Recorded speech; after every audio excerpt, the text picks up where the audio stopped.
pH is a term that everyone has heard of, but what does it really mean? And what is pOH? And how do we get those values for strong acids and bases? Let's explore that here. If we want to know about pH, we need to know about p-functions in general. A p-function is essentially minus the logarithm of that thing. For example, the pH is defined as minus the log of the hydronium concentration. The pOH is defined as minus the log of the hydroxide concentration. You can really take the p-function of anything.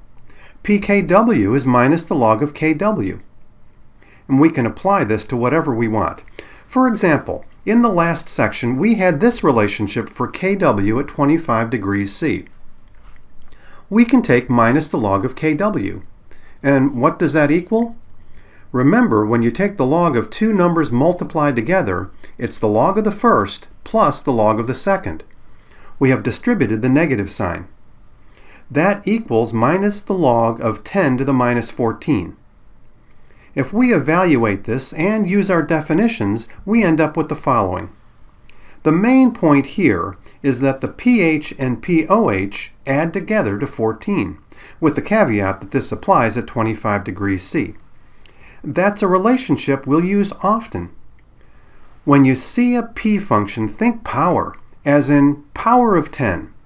If we take a logarithm of a number, we are essentially focusing in on its power of 10.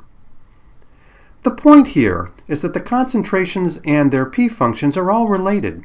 If we know one for a given solution, then we know them all.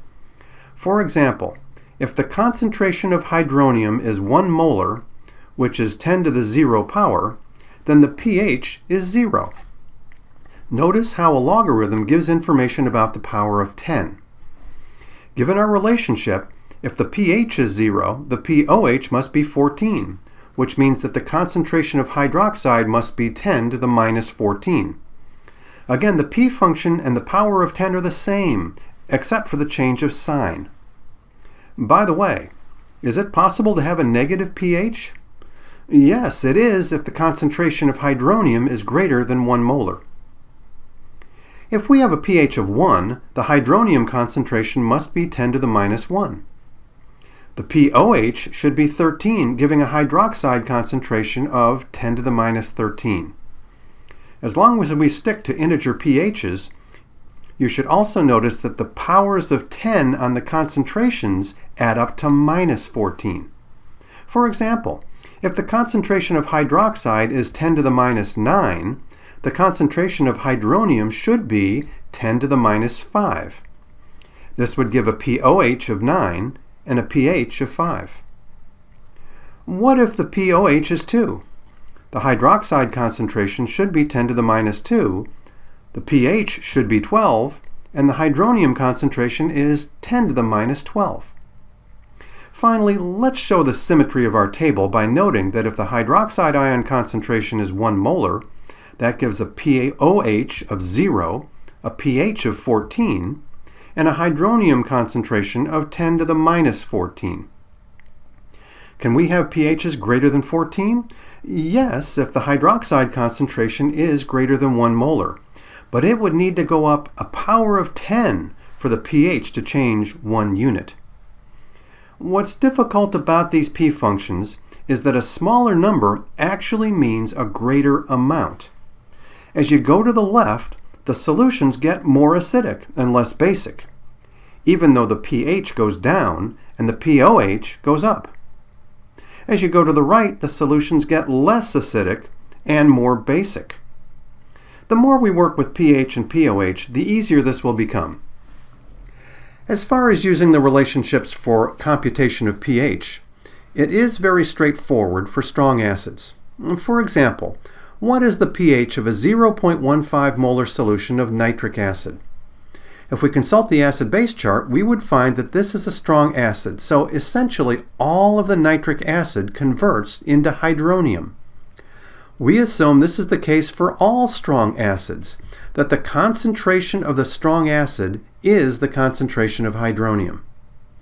This then becomes a simple problem. The pH is minus the log of 0.15, which equals 0.82. In this section of this course, we will not give examples of the two strong bases in the acid-base chart, but we can ask about the pH of hydroxide salts, ionic compounds where the anion is hydroxide. Let's try two.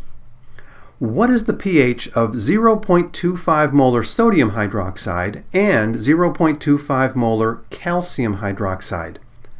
The strategy here will be a bit different. Since we are given the amount of a hydroxide salt, we know the hydroxide concentration. So let's get the pOH first. Then we can use our relationship of 14 to get the pH. But we need to be a little careful here in finding the concentration of hydroxide. For sodium hydroxide, there's one hydroxide in the formula, so the concentration of OH is 0.25 molar. In calcium hydroxide, there are two OHs in the formula, so the concentration of hydroxide is twice the concentration of the compound, or 0.50 molar. Once we have those, we use the definition of pOH to find that value. The pH is then 14 minus the pOH, which works out to be 13.40 for sodium hydroxide and 13.70 for calcium hydroxide. For bases, there will always be some extra work because we are starting out with hydroxide, but we're still trying to find the pH.